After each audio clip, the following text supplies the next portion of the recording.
엘리는 약간 무책임한 나이든 사사였습니다.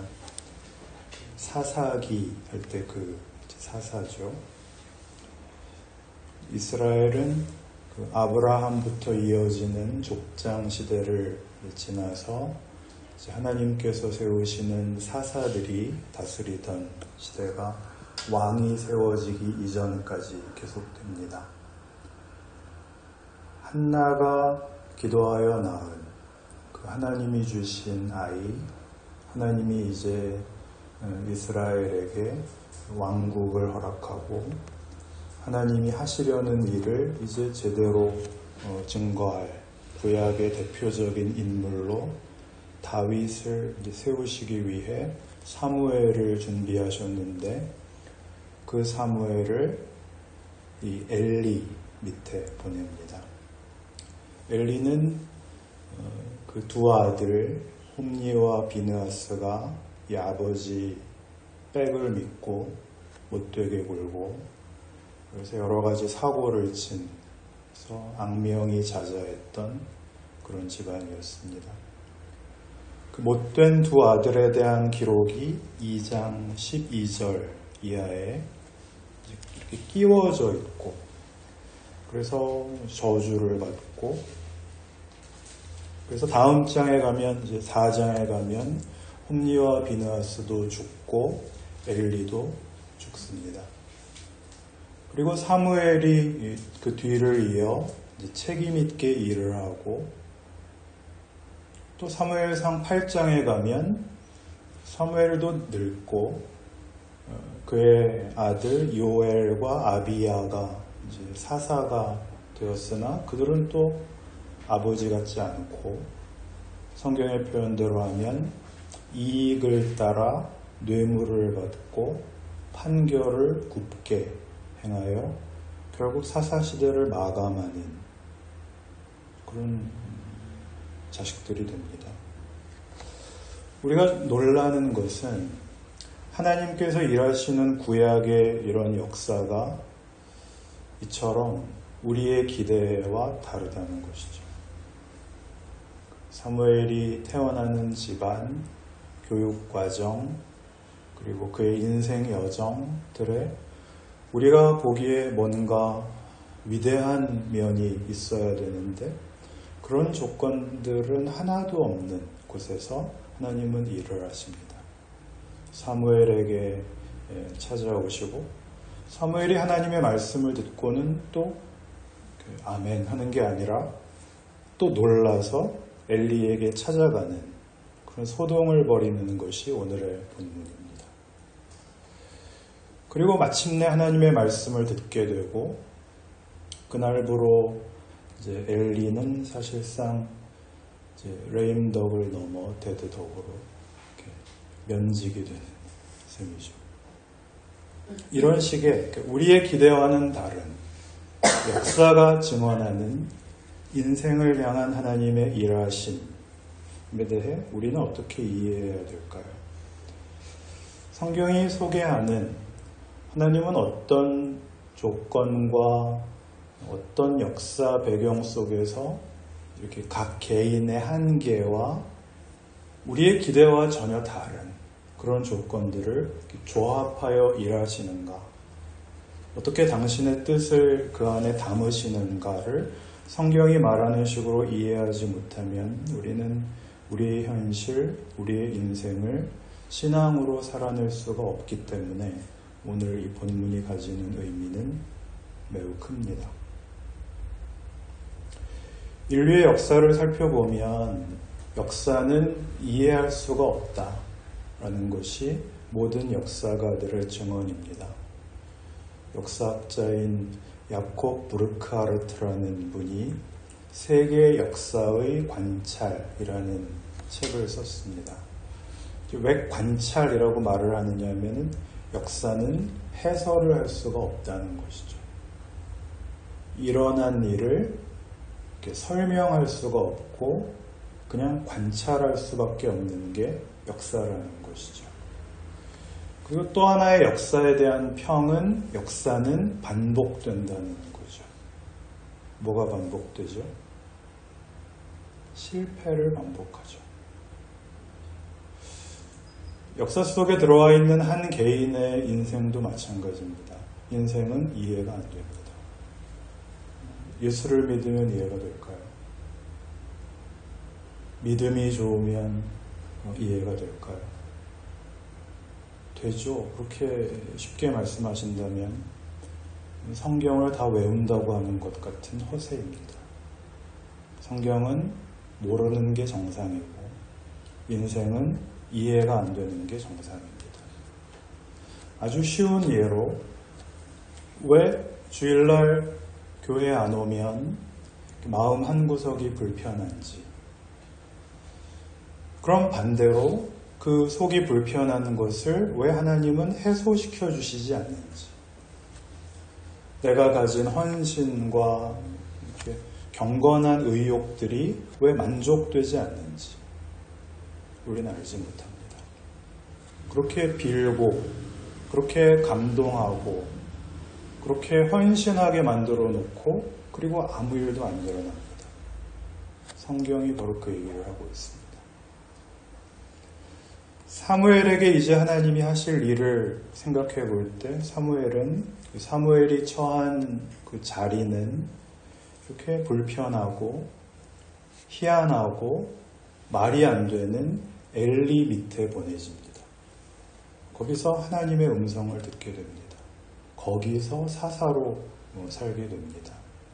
그렇다면 사무엘이 그렇다면 말하자면 우리에게도 희망이 있는 거 아닐까요? 말이 안 되는 우리의 지금의 조건이 내 마음에 드는 게 하나도 없는 내 현실이 잘못된 게 아니라는 사실을 넘어 이게 하나님의 일하시는 방법이다 라고 얘기를 한다면 이건 은혜가 되어야죠. 그렇지 않습니까? 이사야 55장을 보시면 이 일에 대한 해설이 될 만한 성경의 이야기가 나옵니다. 찾아봅시다. 구약성경 이사야 55장입니다.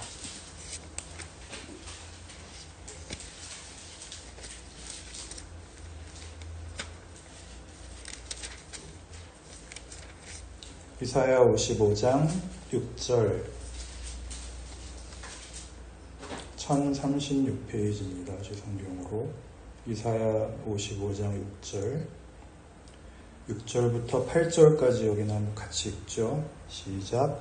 너희는 여호와를 만날 만한 때에 찾으라. 가까이 계실 때에 그를 부르라. 악인은 그의 일을, 불의하는 자는 그의 생각을 버리고 여호와께로 돌아오라. 그리하면 그가 긍휼히 여기시리라. 우리 하나님께로 돌아오라. 그가 너그럽게 용서하시리라. 이는 내 생각이 너희의 생각과 다르며 내 길은 너희의 길과 다름이니라. 여호와의 말씀이니라. 이 말씀은 우리에게 잘못하고 양심의 가책을 받았을 때 혹은 후회하고 어떤 절망할 때 하나님께로 돌아와라 그렇게 얘기하는 것으로 읽힙니다. 그러나 성경이 하고 싶은 얘기는 이런 게 역사라는 겁니다. 역사가 왜 실패를 반복하는가? 하나님이 그 안에서 우리에게 인간이 뭔지, 가치가 뭔지, 인류 역사 내내, 각 개인의 인생 내내 이 문제를 놓고 우리랑 씨름한다는 것입니다. 굳이 윤리적이고 종교적이고 그런 문제를 떠나서 삶 자체가 인생이 뭔가 누구나 묻습니다. 사는 게 뭐 이래? 그렇죠? 이 질문을 평안할 때, 형통할 때 이렇게 물어보는 사람은 없습니다. 그래서 우리는 형통을 요구합니다. 승리를 바랍니다. 그런데 승리를 해도 만족스러운 대답은 세상에 전혀 없습니다. 이게 다란 말인가? 이게 인생이란 말인가? 그래서 생각해낸 방법이 있습니다. 체념하고 즐겁게 그냥 긍정적으로 사는, 아니면 빨리 끝장을 내는 반대로 염세주의로 가는 것이죠. 잘 살아봤자, 행복해봤자, 자랑해봤자 아무것도 아니라는 걸 역사가 증언하고 여러분 각 개인이 경험하는 것입니다. 역사가 뭐 이따위인가, 사는 게 뭐 이런가, 그런 마음이 드는 때, 그때가 여기에서 얘기하는 여호와를 만날 만한 때입니다. 인류 역사 내내, 모든 개인의 삶 내내 하나님이 이 문제를 우리 앞에 펼쳐가시는 게 인생입니다. 역사입니다. 그걸 우리가 풀려고 합니다. 시험 문제처럼 어떤 정답을 얻으려고 하죠. 그래서 이렇게 영험한 스승을 찾아가기도 하고 수양을 하기도 합니다. 우리는 이 무거운 질문에서 벗어나 쉬운 인생을 살고 싶어 하고, 하나님은 우리를 붙잡고 이 어려운 인생에서 도망가지 못하게 하십니다. 반복적으로 그 일을 하고 계시죠. 그 긴장 관계에 있는 것이 신자가 이해하는 인생이고 역사입니다. 역사에서는 전쟁, 재앙 같은 것들이 이 질문을 합니다. 우리 인생에서는 후회, 원망, 절망이 이 질문을 하고 있습니다. 이 질문에 대한 대답이 방금 읽은 이사야 55장이라는 것입니다. 왜 이게 대답이 되느냐 하면, 이사야 55장은 그 남왕조 유다가 멸망하여 이방민족 바벨론에게 잡혀가서 노예가 되었을 때, 노예 상태에서 주어진 하나님의 말씀이거든요. 하나님은 물론 이스라엘이 멸망하기 전에 계속 선지자를 보내서 경고하시고 심판을 예고하셨습니다. 회개를 촉구하셨죠. 그러나 실패했고 결국 성전이 회파되고 나라 전체가 멸망을 당하고 포로로 지금 잡혀와 있는데, 하나님이 다시 나타나셔서 회복을 약속하십니다. 회복을요. 그러니 잡혀온 유다 백성들이 묻죠. 하나님, 돌이키실 것이고 우리를 승리케 하실 것이었다면 이 일이 일어나지 않게 그 전에 하셨어야죠. 지금 와서 너 내 말 안 들어서 이 벌을 받고 이 자리까지 왔으니 이제 회개해라, 이렇게 얘기하지 마시고 그때 나라가 망하기 전에 더 세게 하셨어야죠. 이 과정이 도대체 뭡니까? 하나님의 성전이 회파되고 하나님의 명예가 없어지고 우리는 이렇게 고생하고, 이 기간이 왜 필요합니까? 그 전에 하나님이 우리를 붙잡으셨어야죠. 그게 바로 여기서 말하는 내 생각이 너희 생각과 다르다. 그리고 뭐가 나오죠? 9절 보시면 이사야 55장 9절입니다. 이는 하늘이 땅보다 높음같이 내 길은 너희의 길보다 높으며 내 생각은 너희의 생각보다 높음이니라. 이는 비와 눈이 하늘로부터 내려서 그리로 되돌아가지 아니하고 땅을 적셔서 소출이 나게 하며 싹이 나게 하여 파종하는 자에게는 종자를 주며 먹는 자에게는 양식을 줌과 같이 내 입에서 나가는 말도 이와 같이 헛되이 내게로 되돌아오지 아니하고 나의 기뻐하는 뜻을 이루며 내가 보낸 일에 형통함이니라. 그러니까 역사라는 걸 하나님이 하나님의 백성을 만드시는 일에 이렇게 사용하신다는 것이죠. 하나님의 방법으로.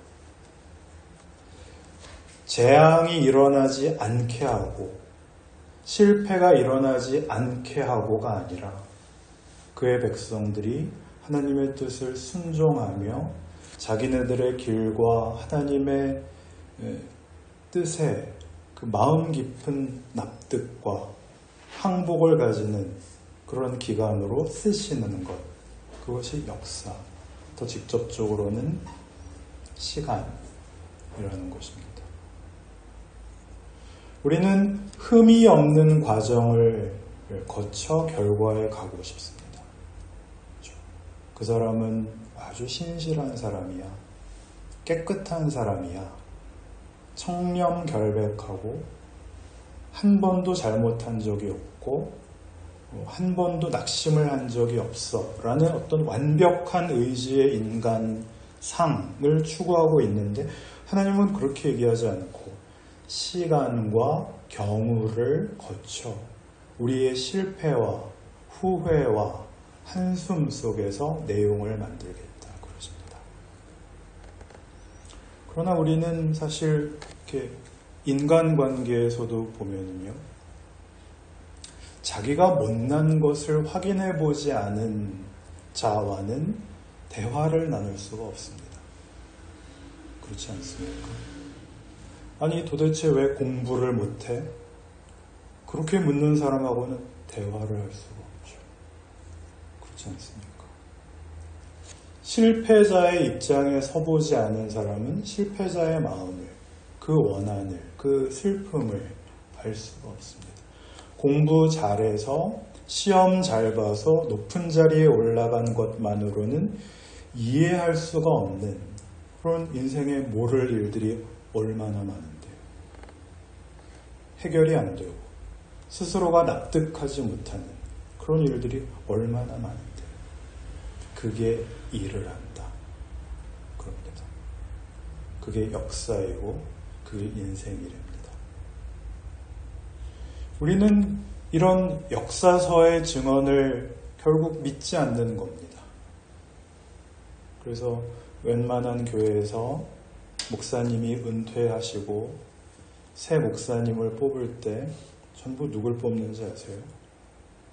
목사 아버지 밑에서 자라난 흠없는 사람, 해외 유명 신학교에서 유학하고 온 사람, 설교 잘하는, 아니 사실은 말 잘하는 사람, 그러느라고 한국교회에 피와 땀을 흘려 지켜온 신앙과 온갖 수고와 지혜로 켜켜이 쌓아온 신앙의 양심과 지성의 끝자락을 말아먹고 있다라고 저는 생각합니다.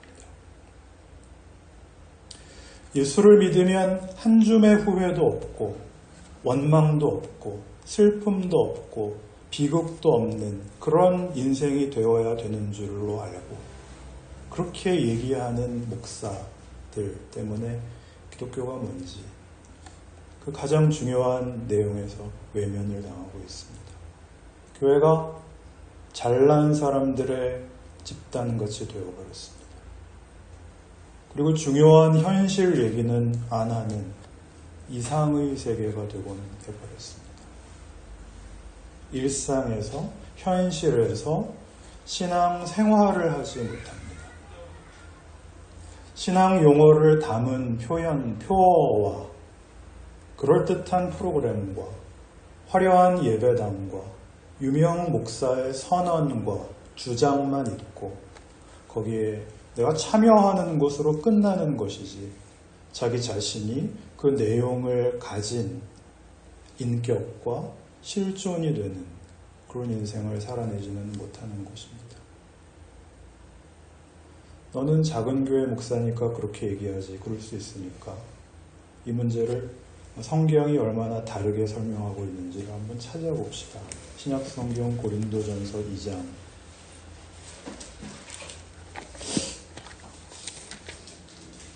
고린도전서 2장을 보시면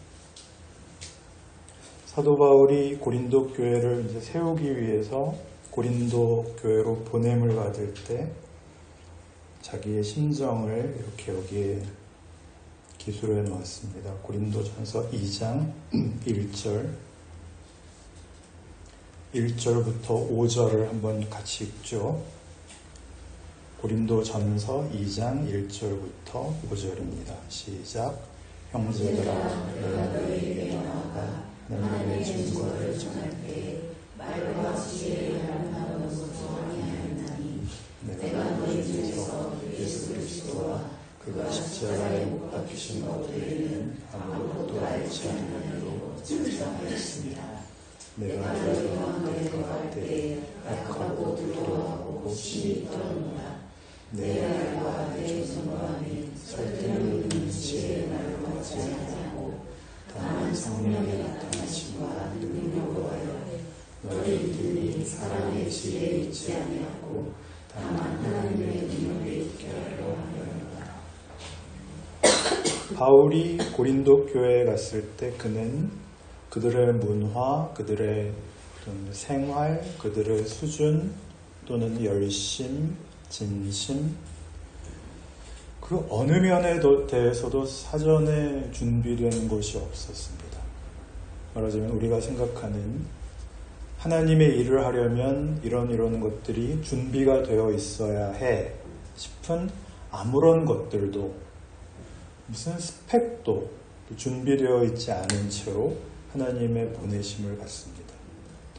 그가 고린도 교회에 가면서 가진 분명한 기독교 신앙적 자세는 이겁니다. 예수 그리스도와 십자가. 예수 그리스도가 창조주요, 우리의 구세주이나 우리에게 외면당하신 그 방식. 그 외면이 결국 십자가라는 처형으로 끝난, 비극으로 끝난, 보복으로 끝난 사건으로 하나님이 그 모두를 그 사건으로 구원한 그 반전, 그 기적, 그거 하나를 믿고 고린도 교회에 가는 겁니다. 내가 가는 그곳에 십자가를 세울 수 있다라는 걸 알게 된 거죠. 내가 가서 고린도 교우들을 향한 하나님의 마음을 품고 주님께서 이분들 안에서 하고 계신 일이 무엇인지를 보고 하고 싶어 하시는 일이 무엇인지를 발견하고 열심히 심부름하다가 죽어버리면 거기에 세워진 십자가를 가지고 하나님은 사망을 뒤집을 수 있단다. 그렇다면 나에게도 희망이 있는 것 아닐까? 아멘. 이게 사도 바울의 심정입니다. 그러니 이런 구절을 우리는 위대한 사도 바울이라는 그 존경과 이해의 표현으로만 이해할 것이 아니라 우리가 그렇다는 거죠.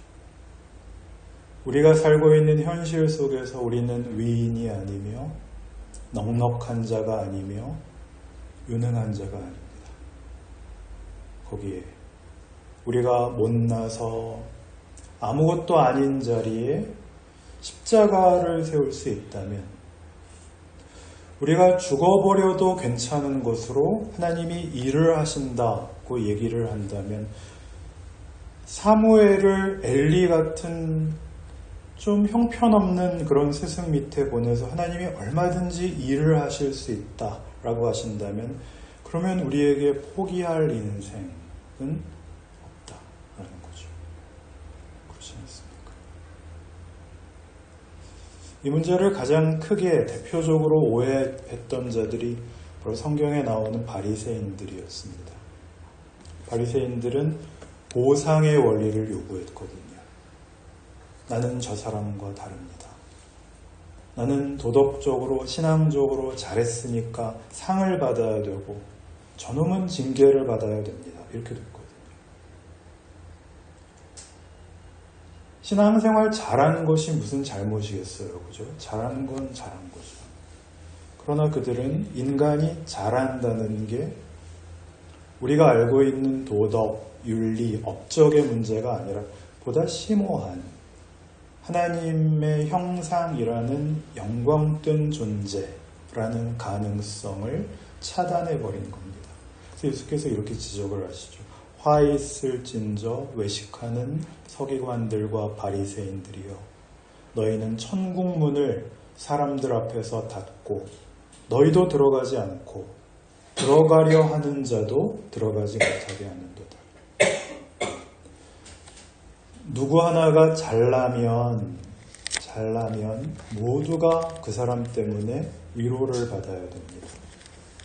잘나면 그게 은혜가 되어야지, 그게 꼴사나운 자랑이 되면 안 됩니다.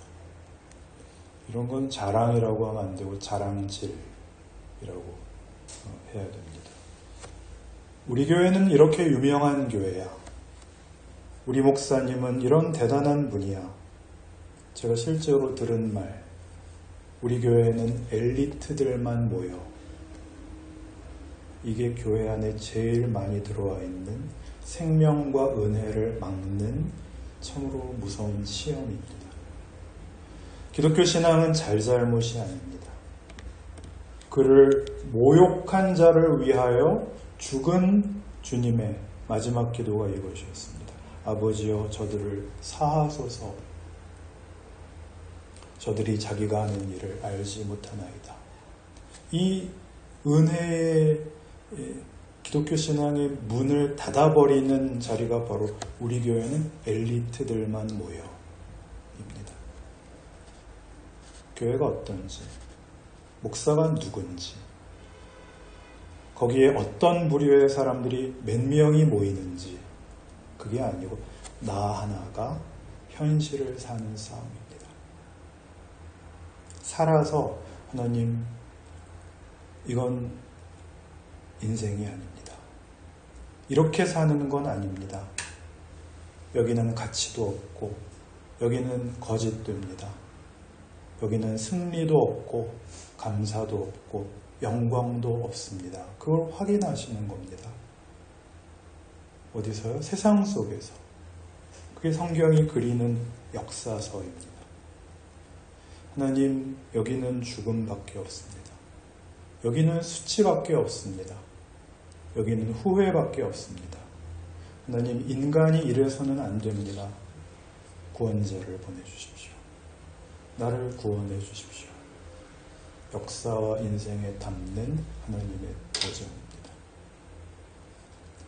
교회는 이 질문을 하는 곳입니다. 끊임없이.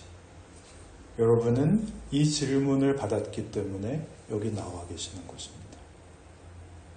그렇게 인생을 절망과 원망과 분노로 살던 데서 나와 이렇게 내 마음에 드는 구석이 하나도 없는 인생이 하나님께서 주시는 기회이며 도전이며 답을 찾아가는 과정이며 누려야 할 자리라는 걸 아는 것, 그게 기독교 신앙 아닌가요?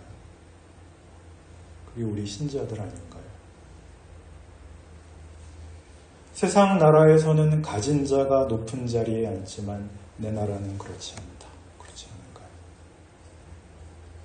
인간이 다른 인간에 대하여 이해관계와 계산을 떠난 자비와 긍휼과 관용과 환대와 편을 드는 것, 그것이 인간이 가지는 가장 큰 명예이고 내용일 것입니다. 그 인생을 살라고 하십니다. 그런 고백을 가지고 그런 약속과 그런 기대 속에 모인 데가 바로 교회죠. 여러분의 인생을 성경이 하는 대로 기쁨과 넉넉함과 감사와 자랑으로 사시는 그런 신자된 실제의 삶이 되시기 바랍니다. 기도합시다. 하나님 아버지, 우리의 삶이 주는 고통과 원한, 그건 시험에 불과합니다. 우리는 예수 안에서 승리와 영광을 약속 가운데 이미 가지고 있습니다. 그 약속 누리는 인생 되기로 합니다. 진실하게 살고 예수께서 그리하시는 것처럼 나누며 살겠습니다. 웃으며 살겠습니다. 지고 살겠습니다. 우리가 있는 곳에는 역사와 인생이 헛된 것이 아니라는 증언이 생명과 진리로 널리 나누어지는 그런 자리가 되게 하여 주옵소서. 예수님 이름으로 기도합니다. 아멘.